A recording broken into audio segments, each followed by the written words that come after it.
Assalamualaikum warahmatullahi wabarakatuh. Selamat pagi dan salam sejahtera buat kita semua. Semoga di pagi hari ini kita selalu diberikan kesehatan dan keselamatan, sehingga sebagaimana biasanya kita tetap bisa melaksanakan aktivitas kita untuk kegiatan di hari ini dan seterusnya. Selamat ketemu kembali di dalam mata kuliah Sistem Operasi, di mana untuk pertemuan hari ini kita akan membahas mengenai beberapa topik berkaitan dengan proses di sistem operasi, dan kita sudah memasuki minggu yang kelima untuk pertemuan kita hari ini. Semoga kita semua selalu dalam keadaan sehat dan selalu berbahagia, karena dengan kita berbahagia, apapun yang kita lakukan bisa terlaksana dengan baik. Maka dengan demikian kita tetap akan bisa melaksanakan aktivitas kita sebagaimana biasanya. Untuk hari ini, kita ada beberapa topik yang akan kita bahas. Yang pertama mengenai manajemen proses, kemudian konsep dan status proses, serta operasi diteruskan dengan penghentian sebuah proses. Dalam topik ini, tujuannya adalah setiap mahasiswa dapat memberikan penjelasan mengenai manajemen proses, kemudian tentang konsep dan status proses itu sendiri, serta beberapa operasi-operasi yang dilakukan oleh sistem operasi dan juga berkaitan dengan penghentian proses di dalam sistem operasi. Maka topik hari ini akan kita lanjutkan nanti dengan berdiskusi, seandainya waktu masih cukup untuk kita berdiskusi mengenai materi yang akan saya sampaikan di hari ini. Untuk itu silakan masing-masing Anda dipersiapkan alat tulisnya untuk nanti mencatat jika ada yang kurang jelas, itu nanti bisa kita diskusikan di sesi akhirnya. Yang pertama sekali, sebelum kita masuk ke dalam sebuah proses yang dilakukan oleh sistem operasi dalam sebuah sistem komputer tentunya, kita harus tahu terlebih dahulu tentang skema dasar dari sistem komputer. Bahwasanya sistem komputer itu terdiri atas 4 komponen yang saling bekerja sama dan saling berinteraksi untuk mencapai tujuan tersebut. Di antaranya adalah yang berkaitan dengan proses yang akan dilakukan. Keempat komponen tersebut adalah prosesor, memori utama, perangkat I/O, dan interkoneksi antar komponen. Prosesor sudah jelas sebagai sebuah tempat atau wadah atau alat untuk melakukan sebuah pengolahan data atau proses yang akan dilakukan oleh sistem komputer, maka juga prosesor sering disebut juga dengan CPU atau Central Processing Unit. Kemudian memori utama yang berfungsi sebagai tempat penyimpanan data dan program yang termasuk sumber daya abstrak yang ada di sini. Kemudian perangkat I/O yang berfungsi untuk memindahkan data antara komputer dan lingkungan eksternalnya seperti secondary storage, communication device, terminal, dan yang lain-lain. Adalah interkoneksi antar komponen yang merupakan struktur dan mekanisme untuk menghubungkan ketiga komponen pada skema dasar sistem tersebut untuk saling bekerja sama dan berinteraksi mencapai tujuannya. Nah, maka keempat inilah yang menjadi komponen utama dalam sebuah sistem komputer nantinya yang berkaitan dengan proses yang akan dilakukan. Mengingat banyaknya sumber daya yang terdapat dalam sistem komputer tersebut, maka perlu suatu pengelolaan, perlu suatu manajemen bagaimana proses ini nantinya bisa berjalan dengan baik dan seefektif serta seefisien mungkin. Kemudian, kita lihat lebih spesifik lagi bahwasanya sebuah prosesor atau Central Processing Unit yang berfungsi mengendalikan semua operasi komputer yang ada, maka di dalam proses yang dilakukan ada beberapa langkah-langkah yang dilakukannya, seperti adanya pengambilan instruksi, kemudian melakukan kode-kode instruksi, dan melaksanakan aksi-aksi. Nah, maka di dalam prosesor itu juga terdapat beberapa operasi yang dilakukan, seperti adanya operasi logika, operasi aritmatika, dan operasi pengendalian. Kemudian di dalam prosesor juga adanya control unit, arithmetic logic unit, dan ada register. Sehingga dengan demikian, prosesor sebagai central processing unit atau CPU jelas melakukan semua kegiatannya, baik yang berkaitan dengan pengkodian tentang sistem program, atau juga yang berkaitan dengan operasi-operasi logika di dalam penghitungan secara matematik di komputer itu sendiri, maupun sebagai satu bentuk kontrol unit yang melakukan pengendalian terhadap operasi yang akan dilaksanakan. Sekaligus juga perhitungan secara logik.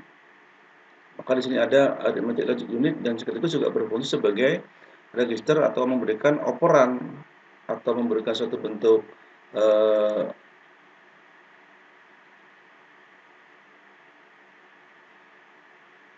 memberikan operan register atau memberikan suatu bentuk tahapan-tahapan di mana yang diperlukan untuk melakukan satu bentuk kegiatan operasi yang dilakukan oleh sistem prosesor itu sendiri.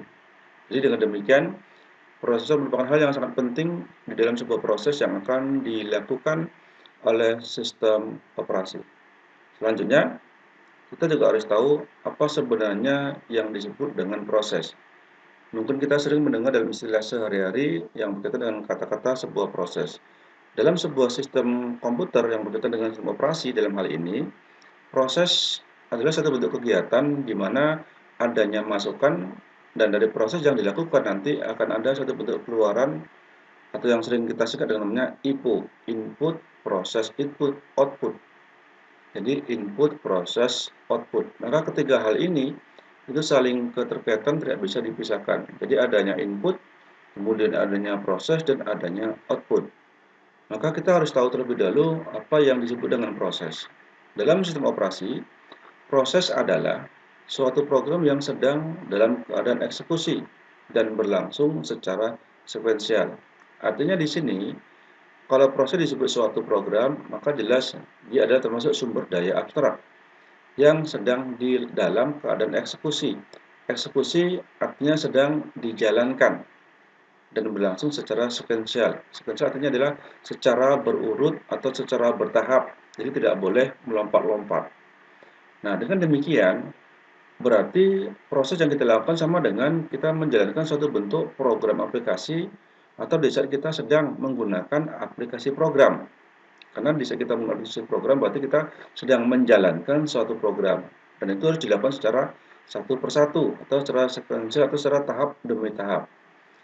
Kalau dikatakan sekuensial berarti ya 1, 2, 3, 4. Artinya tidak boleh melompat dari 1 langsung ke 3 atau dari 2 langsung ke 5. Jadi harus secara berurutan.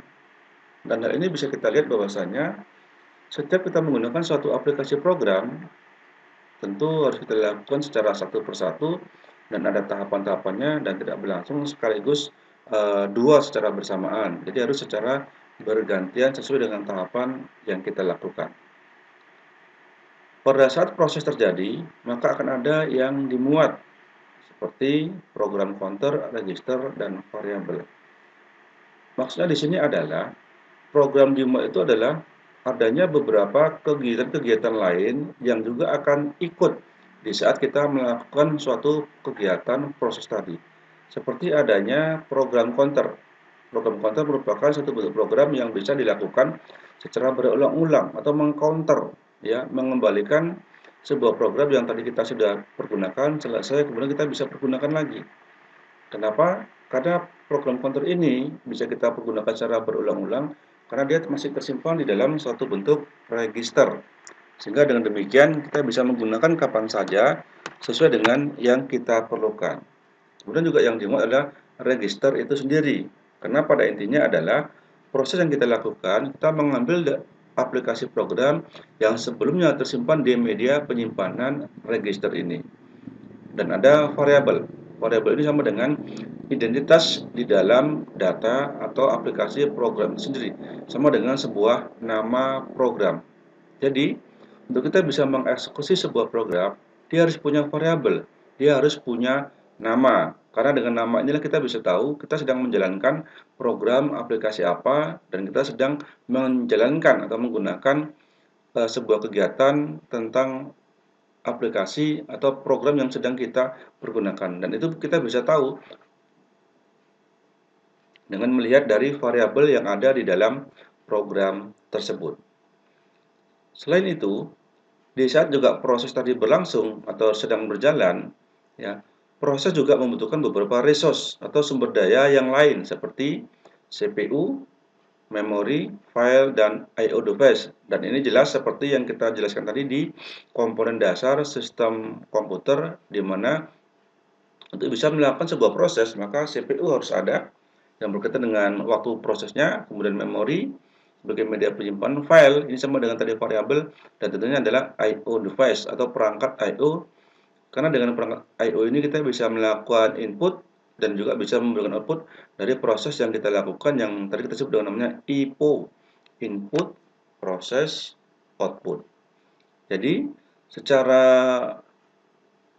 jelasnya bahwasanya proses yang kita lakukan terhadap suatu program ataupun aplikasi program ataupun juga program aplikasi itu ada yang dimuat dan ada yang dibutuhkan. Dia harus memuat program counter, dia memuat register, dan dia mau juga memuat variabel, dan juga membutuhkan sebuah resource atau sebuah tempat atau sebuah sarana dan prasarana seperti CPU, Central Processing Unit, yang jelas ini adalah untuk memproses, kemudian memori sebagai media penyimpanan, file sebagai variabel, dan memang dia harus punya nama, dan I/O device. Nah, inilah beberapa hal yang berhubungan dengan proses yang sering kita lakukan di saat kita menggunakan sumber daya abstrak di dalam sistem komputer, di mana semua proses ini dikelola oleh sistem operasi. Selanjutnya, di dalam proses ada yang disebut dengan status proses. Pada saat proses dieksekusi atau tadi sedang berjalan atau sedang di-run, akan terjadi perubahan status. Status proses didefinisikan sebagai bagian dari aktivitas proses yang sedang berlangsung. Artinya, di saat tadi proses kita sedang berjalan, ada yang dimuat dan ada yang dibutuhkan, maka akan terjadi perubahan status yang disebut dengan status proses. Sementara itu, status proses merupakan aktivitas-aktivitas proses yang sedang berlangsung. Contoh misalnya, kalau kita prosesnya sedang berjalan, maka perubahan statusnya adalah dari satu titik A, kita akan berpindah ke titik B, karena kita sedang berjalan. Kemudian apa aktivitas yang kita lakukan saat kita sedang berjalan? Tentu sebagaimana kita ketahui kalau kita sedang berjalan, berarti aktivitas yang kita lakukan adalah melangkahkan kaki kanan dan kaki kiri secara bergantian sampai nanti ke tempat tujuan yang kita inginkan.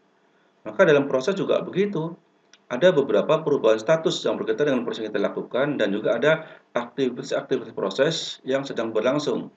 Maka dengan demikian tadi, di saat proses sedang berlangsung, dia akan membutuhkan atau akan memuat dan akan membutuhkan resource. Dan ini berkaitan dengan status proses dan aktivitas-aktivitas proses yang sedang berlangsung tersebut. Nah, untuk itu, di dalam perubahan tentang proses yang disebut dengan status proses tadi, itu dapat digambarkan dengan menggunakan diagram status proses dan PCB, proses atau program control block. Jadi, untuk menggambarkan perubahan-perubahan dari proses yang disebut dengan status proses yang nanti berkaitan dengan aktivitas-aktivitas proses, maka dapat digambarkan dengan diagram status proses dan PCB. Selanjutnya, di dalam status proses, maka tiap-tiap proses dapat memiliki salah satu status proses, yaitu new, running, waiting, ready, dan terminated. Artinya, di dalam sebuah sistem operasi yang berkaitan dengan status proses itu dapat dibagi menjadi 5, yaitu new, running, waiting, ready, dan terminated.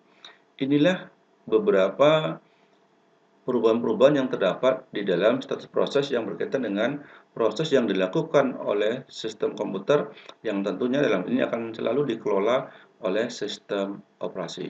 Nah, kita lanjutkan. Kita lihat bagaimana penggambaran status proses dengan menggunakan diagram status proses. Ini adalah gambarannya.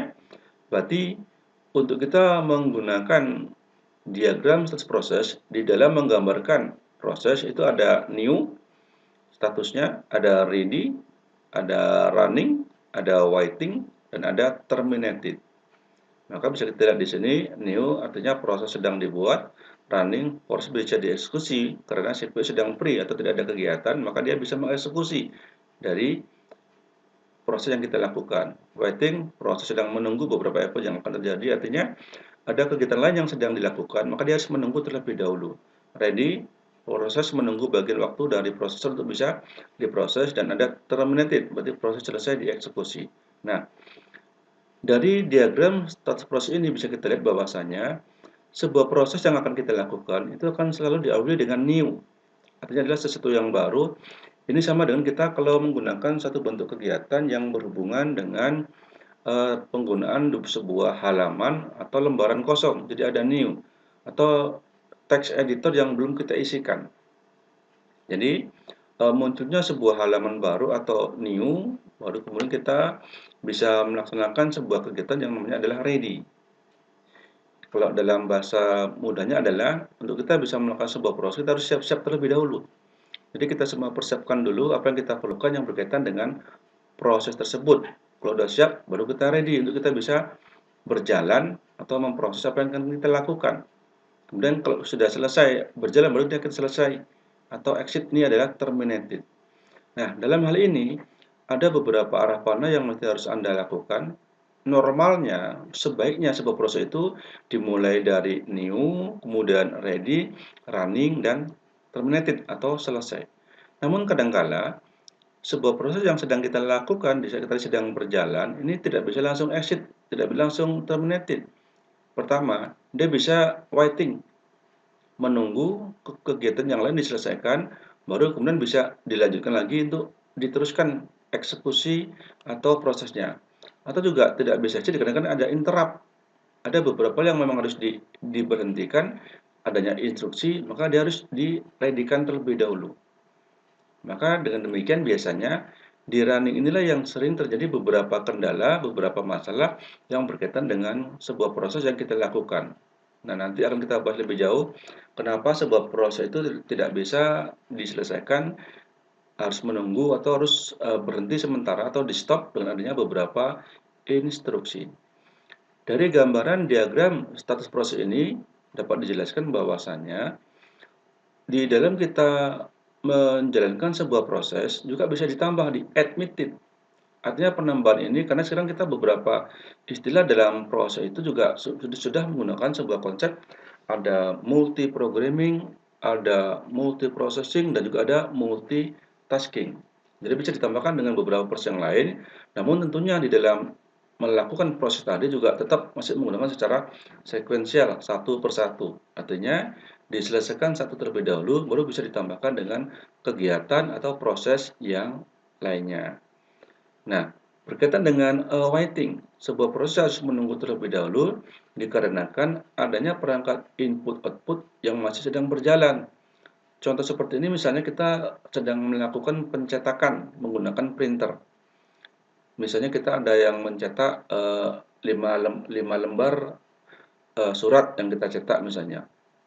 Artinya, kita bisa mencetak untuk kegiatan yang lain setelah 5 lembar surat tersebut diselesaikan pencetakannya, ya. Jadi harus menunggu terlebih dahulu baru kita bisa mencetak untuk data yang lainnya. Maka dia harus diselesaikan dulu, dikomplitkan dulu penggunaan dari EO12 tadi, baru kita bisa ready lagi dan bisa running lagi. Nah, ini yang disebut dengan beberapa proses yang harus menunggu terlebih dahulu dikarenakan adanya beberapa kegiatan yang melibatkan input dan outputnya. Maka untuk dia nanti bisa dijalankan lagi harus ada namanya diskedulkan terlebih dahulu. Ada jadwalnya kapan dia akan dicetak dan segala macamnya. Nah, nanti berkaitan dengan sebuah proses yang harus menunggu karena ada kegiatan yang lain, kita akan bahas nanti di slide-slide yang berikutnya. Inilah gambaran dari diagram status proses di mana masing-masing status proses tersebut bisa terjadi pada saat dia berada di posisi new, berada di ready, berada di running, waiting, ataupun terminated. Gambaran yang mudah dari gambar seperti ini adalah kalau kita tadi mencontohkan kita sedang berjalan misalnya dari rumah mau ke kampus, tentu di saat kita sedang berjalan tadi, kita bisa saja sedang berada di posisi titik A, titik B, titik C, dan seterusnya. Maka sering kita berkata kepada teman kita misalnya sedang berada di mana sekarang, sedang di jalan apa, atau sedang di kilometer berapa.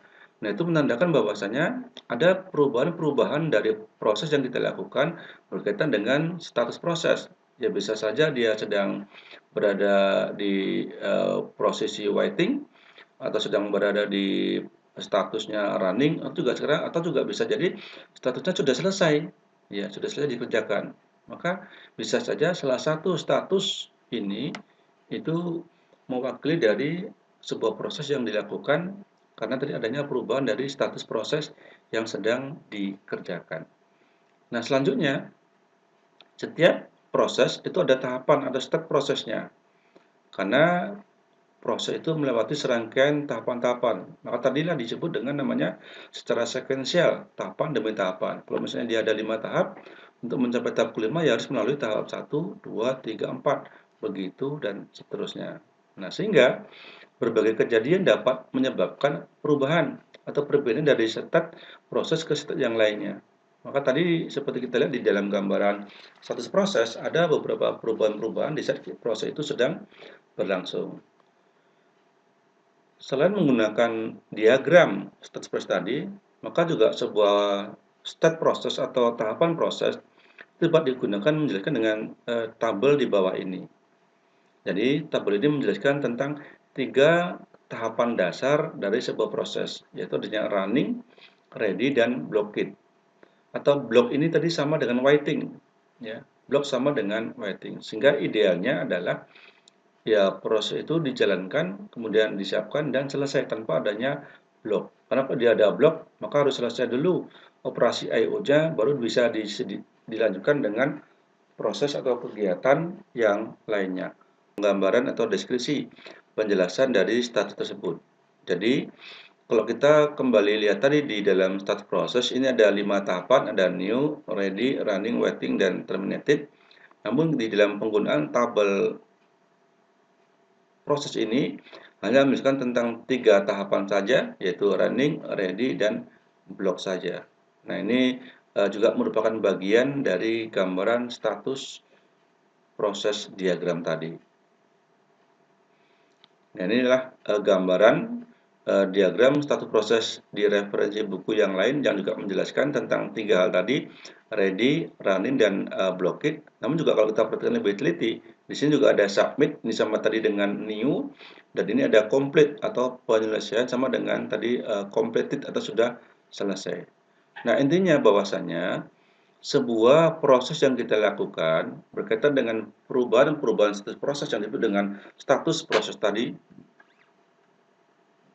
atau tahapan proses tadi itu dimulai dari adanya siap atau ready, kemudian dijalankan, selesai. Kalau dijalankan dia ada berbagai macam persoalan, misalnya ada masalah, harus waiting dulu atau di blok sementara. Blok berarti bukan tidak bisa dijalankan, tapi berhenti sementara. Kemudian nanti dilanjutkan lagi. Sama seperti kita kalau kita sedang berjalan, kemudian ada kejadian misalnya ada jalannya longsor atau ada banjir, berarti kan kita kan berhenti dulu, berarti menunggu, berarti waiting, menunggu. Menunggu tentunya kan kita tidak bisa berjalan, berarti kita berhenti sementara sampai kegiatannya selesai atau sampai tadi jalannya diperbaiki, baru kita bisa berjalan lagi.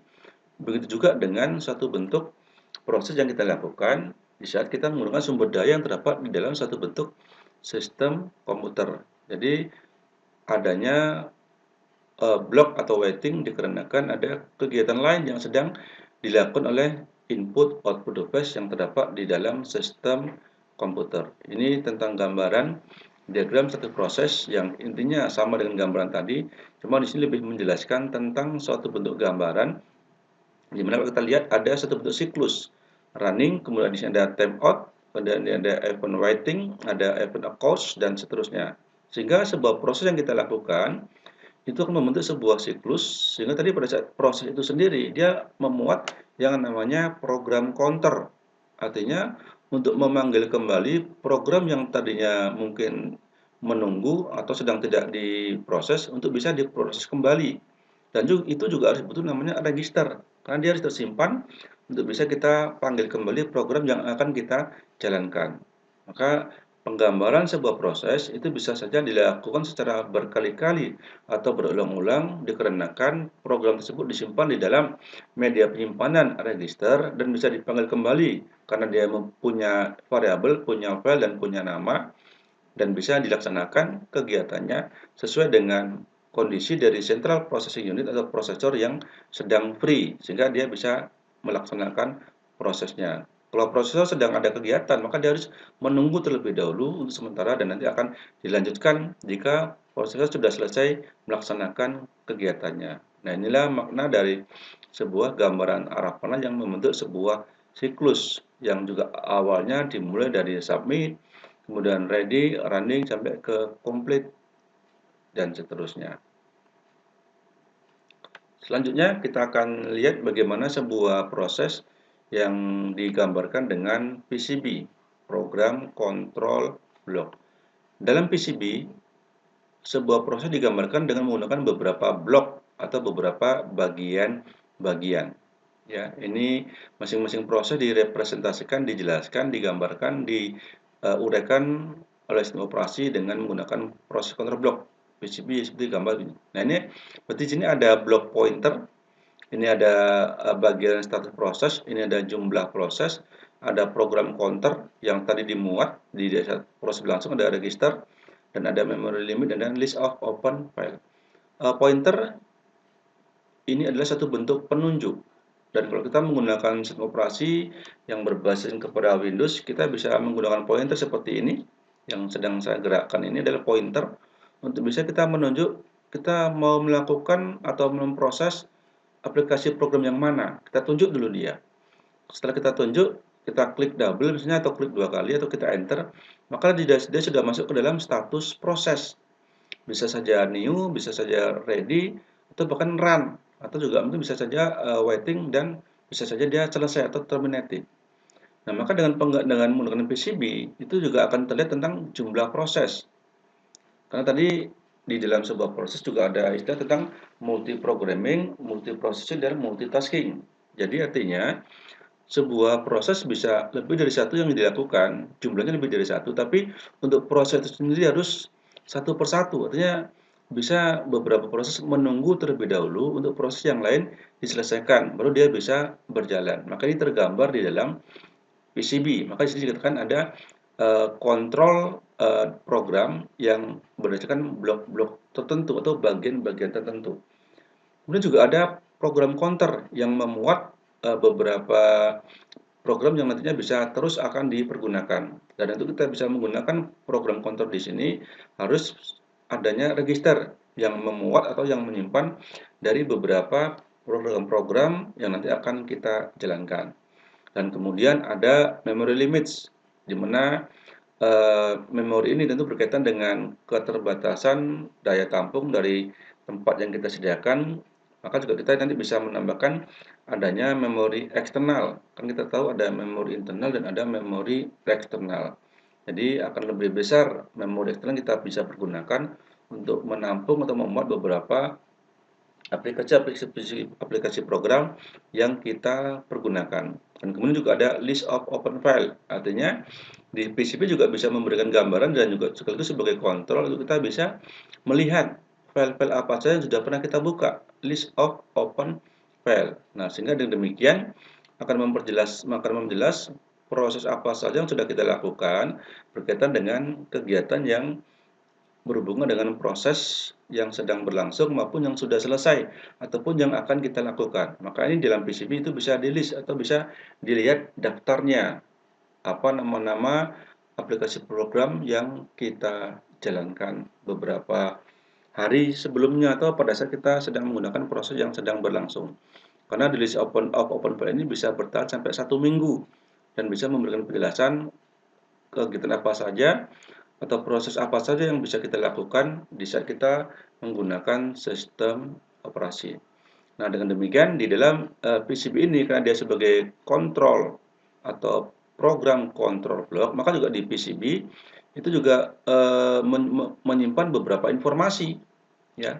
Juga PCB berfungsi untuk menyimpan informasi yang berkaitan dengan proses. Nah, maka informasi yang ada di PCB dikelompokkan menjadi 3 bagian kelompok informasi. yaitu ada yang berkaitan dengan informasi identifikasi proses, informasi status proses, dan informasi kendali proses. Informasi identifikasi proses ini berkaitan dengan sesuatu yang sifatnya unik, ya, yang menciptakan tentang identifikasi si pemakai. Misalkan tadi yang berhubungan dengan variabel atau yang berhubungan dengan penamaan sebuah file. Maka yang disebut unik di sini adalah sesuatu yang berbeda dari yang lainnya. Kalau misalnya Anda sebagai mahasiswa, maka yang unik itu adalah NIM yang Anda miliki. Karena kalau Anda punya nama, bisa saja nama itu adalah sama, tapi NIM itu tidak akan sama satu dengan yang lainnya.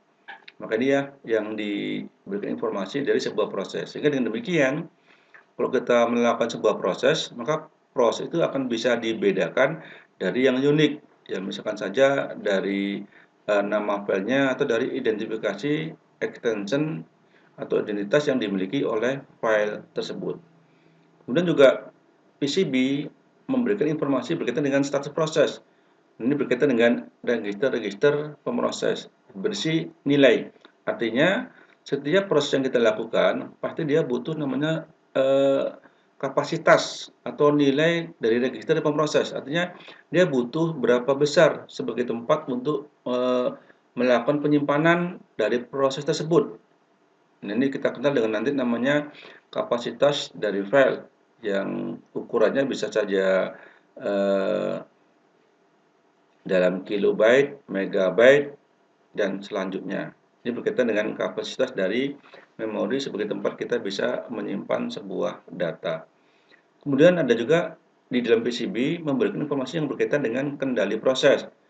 Tentunya nanti berfungsi untuk mengendalikan dan juga nanti berfungsi sebagai koordinasi dari beberapa proses yang sedang kita lakukan. Artinya, kendali proses di sini kita bisa mengetahui pada saat kita sedang melakukan sebuah proses, kita juga bisa langsung mengetahui kita sedang memproses aplikasi program apa, dan kemudian diproses di dalam folder apa, dan apa nama dari program aplikasi yang sedang kita proses tersebut. Dan ini bisa dilihat di dalam PCB sebagai proses control block yang menggambarkan tentang proses yang sedang kita lakukan. Selanjutnya, selama program counter berjalan, karena tadi ada beberapa program yang mungkin menunggu untuk bisa dieksekusi atau diproses, maka dia harus menggunakan sebuah program counter, ya. Status informasi harus disimpan pada saat terjadi interrupt, pada saat terjadi bentuk kegiatan yang sedang berlangsung atau ada instruksi yang lain. Nah, maka untuk dia bisa berjalan kembali programnya, ini ditunjukkan dengan switching proses dari satu proses ke proses yang selanjutnya. Nah, ini gambarannya. Artinya kalau kita lihat di sini, dengan adanya program counter tadi, kita bisa melakukan proses secara berulang-ulang atau secara berkali-kali, tentu dengan tahapan-tahapan yang secara sekuensial atau bergantian atau secara berurutan.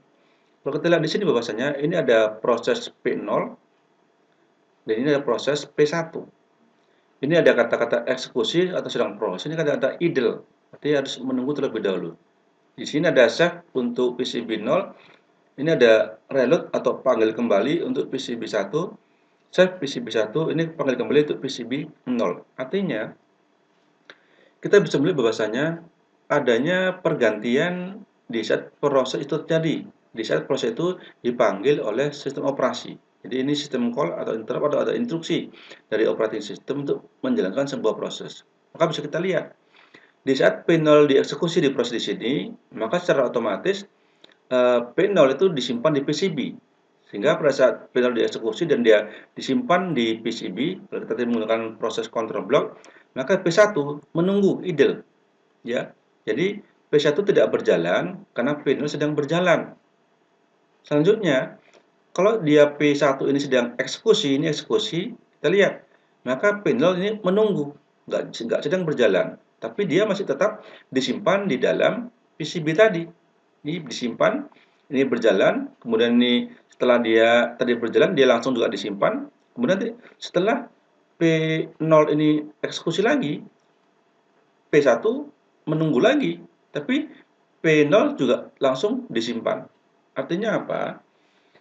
Bahwasanya ketika proses itu sedang berlangsung, secara otomatis akan tersimpan di dalam register Dan nanti suatu waktu bisa diambil kembali, bisa dijalankan kembali, bisa di-reload ya, dipanggil kembali oleh program counter karena memang dia tersimpan di dalam register. Contoh mudahnya adalah seperti ini.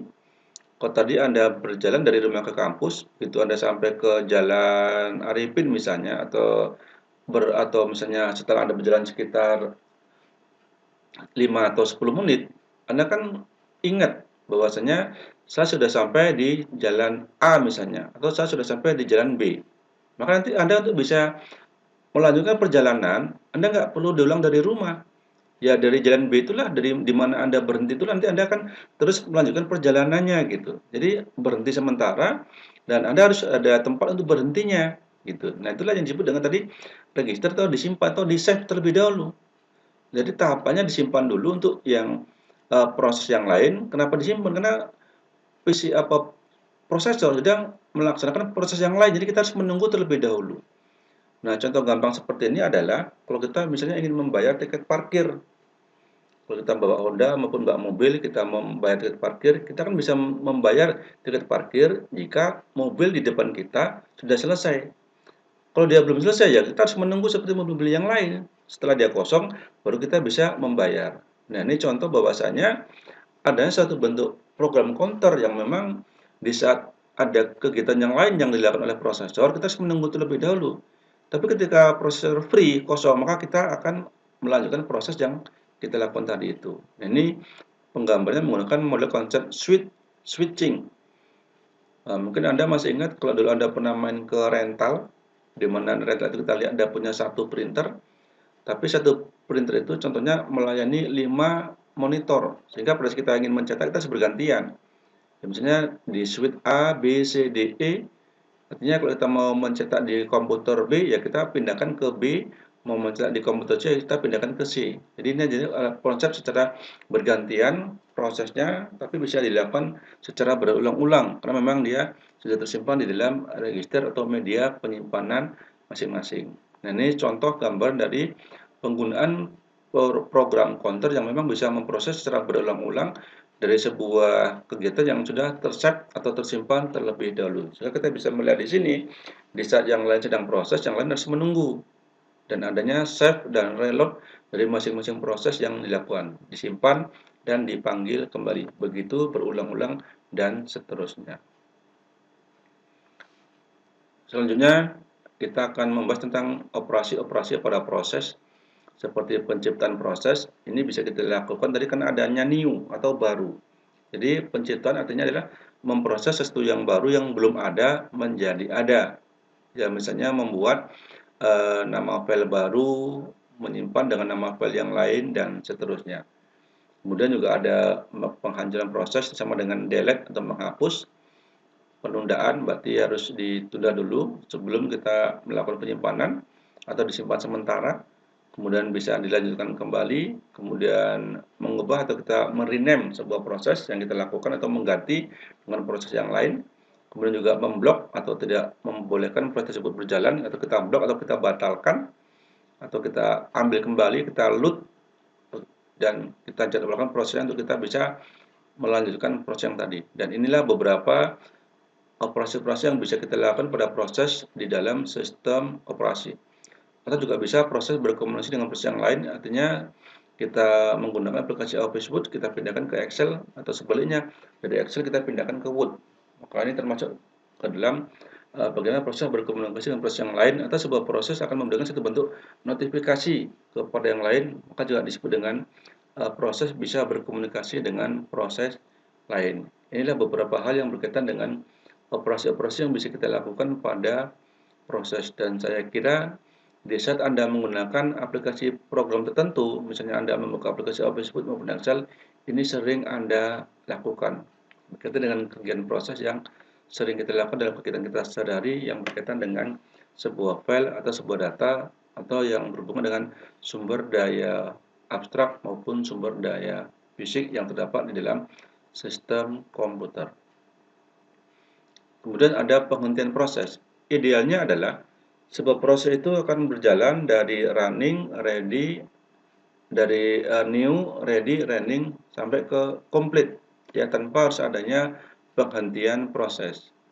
Namun dengan demikian, suatu proses kadangkala perlu kita dihentikan karena ada beberapa hal, ya. Misalnya proses tersebut sangat kompleks atau sangat banyak. Dan ini kita bisa lihat bahwasanya kalau kita terlalu banyak melakukan sebuah proses, terlalu banyak membuka sebuah file, maka bisa saja dia akan berhenti atau kalau bahasa kita itu adalah hang. Kenapa berhenti? Karena banyak proses yang sedang dilakukan sehingga terjadi satu bentuk tabrakan atau masing-masing proses ingin segera menyelesaikan kegiatannya. Contoh misalnya, kalau di simpang 4 itu ada sebuah lampu merah dan tiba-tiba lampu merahnya mati, tentu di posisi A ingin jalan duluan, posisi B ingin jalan duluan, posisi C juga begitu, D juga begitu. Aja semua sama-sama berjalan, aja ketemu di tengah-tengah. Apa yang terjadi? Macet. Atau nanti dalam istilah sistem operasi ada namanya deadlock, tidak berjalan, ya, terkunci begitu. Nah, inilah yang menyebabkan sebuah proses kadang-kala juga perlu diberhentikan secara paksa begitu, karena memang ada beberapa hal yang menyebabkan proses itu memang harus dihentikan. Tapi idealnya adalah suatu proses berhenti jika telah menyelesaikan pernyataannya. Artinya kegiatannya memang sudah berakhir dan ini memang harus dihentikan. Atau memang meminta pada sistem operasi untuk menghapusnya dengan menggunakan exit system call. Artinya tidak melanjutkan kegiatannya dan otomatis dia harus diberhentikan. Exit misalnya. Ya, ini sering kita lakukan karena kita bisa kalau kita sedang membuat surat tiba-tiba surat itu sudah ada, kita tidak ingin melanjutkan ya kita selesaikan saja exit, mau disimpan ya tidak usah karena dia sudah ada. Jadi ini seperti satu bentuk penghentian yang memang tidak perlu dilanjutkan karena memang kita meminta untuk segera menghentikan dari proses yang sedang kita lakukan. Namun demikian, penghentian prosesnya akan menjadi sangat kompleks jika ternyata ya proses yang akan dihentikan tersebut membuat proses-proses lain. Artinya proses juga mengakibatkan proses lain itu menjadi ikut gitu. Jika menyebabkan yang terjadi mungkin prosesnya hanya satu atau dua, maka dengan adanya beberapa proses yang ikut bisa menjadi 10 bahkan bisa menjadi 15 ataupun 20. Sehingga dengan demikian menyebabkan terjadi satu bentuk kegiatan yang memang mau nggak mau harus kita hentikan terlebih dahulu. Nah, untuk itu ada beberapa alasan yang menyebabkan suatu proses memang harus dihentikan. Ya. Nah, ada beberapa hal memang yang menyebabkan sebuah proses itu memang harus dihentikan. Di antaranya adalah proses memang sudah selesai mengerjakan tugasnya dan ini wajar. Kalau kita sudah selesai mengerjakan tugasnya memang secara otomatis dia berhenti. Inilah yang memang kita inginkan. Jadi dia berhenti secara normal. Atau yang kedua, proses berjalan melebihi batas waktu yang telah ditentukan oleh pemroses. Ini sering kita lakukan misalnya kita sedang mendownload sebuah file di mana file itu dikasih waktu misalnya 10 menit, ternyata 10 menit belum selesai, ya dia otomatis akan dihentikan. Dan nanti mungkin bisa diulangi lagi. Kenapa berhenti? Karena melebihi batas waktu yang telah ditentukan. Maka proses akan berhenti sendiri dan nanti bisa diulang kembali dimulai dari proses awal lagi. Nah, selanjutnya Anda nanti ditugaskan untuk memberikan penjelasan beserta dengan contohnya untuk penghentian proses-proses yang ada seperti ini. Jadi tadi satu udah kita berikan penjelasan berarti ini yang ideal. Yang kedua juga sudah kita jelaskan contohnya adalah ketika kita mendownload sebuah file di mana waktunya berlebih dan dia otomatis berhenti. Tugas Anda adalah silakan nanti masing-masing Anda teruskan dengan poin 3, 4, 5, 6, dan 7.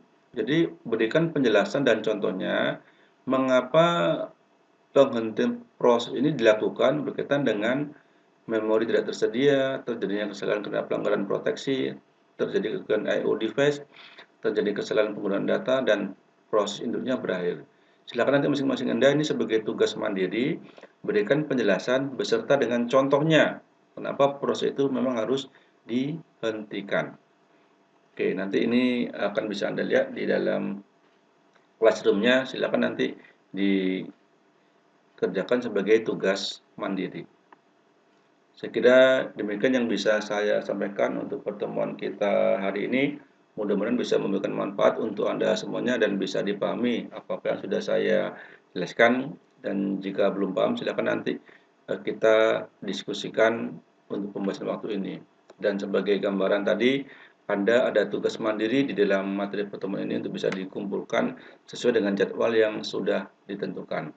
Sebagai kesimpulan bahwasanya sebuah proses yang kita lakukan akan ada namanya perubahan status proses, dan di dalam perubahan status proses tersebut ada aktivitas-aktivitas proses. Kemudian sebuah proses dapat digambarkan dengan menggunakan diagram status proses dan menggunakan program control block atau PCB. Sebuah proses yang kita lakukan idealnya adalah berhenti secara normal, namun kadangkala ada proses yang memang harus diberhentikan. Maka dalam hal ini, kenapa proses diberhentikan, ada beberapa faktor yang mempengaruhinya. Dan ini tadi sudah kita sampaikan menjadi tugas mandiri Anda untuk bisa mencari penyebab dan memberikan penjelasan kenapa proses itu harus diberhentikan. Demikian yang bisa saya sampaikan. Nanti kita lanjutkan dengan proses berdiskusi untuk materi hari ini, dan juga Anda bisa nanti mencari referensi atau literatur yang lain mengenai pembahasan untuk manajemen proses, diagram status proses, dan penghentian proses sesuai dengan topik yang kita bahas di pertemuan hari ini. Terima kasih untuk perhatian semuanya, dan semoga Anda bisa memahaminya, dan nanti kita lanjutkan dengan berdiskusi. Demikian yang bisa saya sampaikan, dan saya sudahi. Wabillahi taufiq wal hidayah. Wassalamualaikum warahmatullahi wabarakatuh.